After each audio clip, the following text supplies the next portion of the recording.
ইটের তলে চাপা পড়ে গেছে গোটা।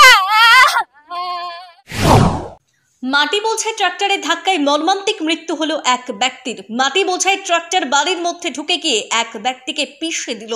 ঘটনাটি ঘটেছে মুর্শিদাবাদের রানীতলা থানার অন্তর্গত পাহাড় গোবিন্দপুর এলাকায়। এই মর্মান্তিক ঘটনার পর চাঞ্চল্যের সৃষ্টি হয়। স্থানীয় বাসিন্দারা জানান, এলাকায় সবসময় বেলাগাম গতিতে মাটি বোঝাই ট্রাক্টর দাপিয়ে বেড়ায়। সচেতন পুলিশ করছে না, কারণ দেখুন বাইক যখন চালাচ্ছে মানুষ, যদি ব্যতিক্রম 1 কিলোমিটার দূরে কেউ মিষ্টি নিতে যাচ্ছে বা সবজি নিতে যাচ্ছে, তার জন্য পুলিশ ধরে তাদেরকে ফাইন করছে 1000, 1200, 1500 বা কিছু কিছু পুলিশে ঘুষও নিচ্ছে।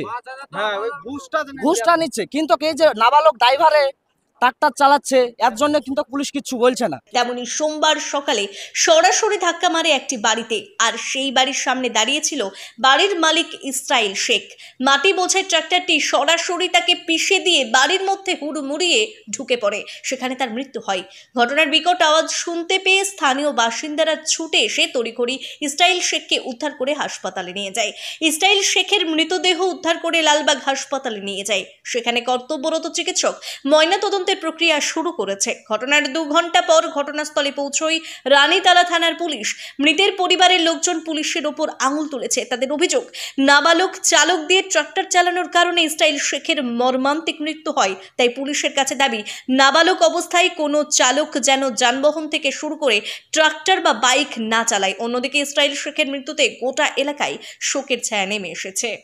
ব্যুরো রিপোর্ট, আজকাল বার্তা।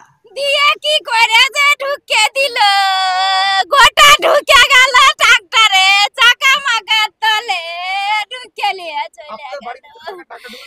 হ্যাঁ, গোটা দেখতে পাচ্ছেন না, ইটের তলে চাপা পড়ে গেছে গোটা।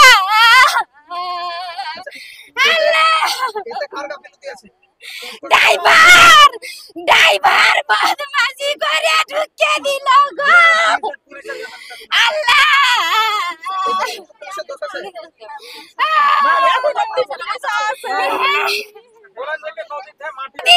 মাটি ডবল টলিতে মাটি বিক্রি করছে।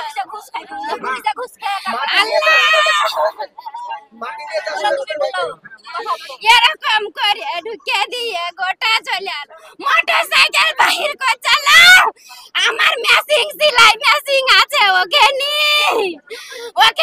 মোটরসাইকেল ঘুরে বাহির করছিল।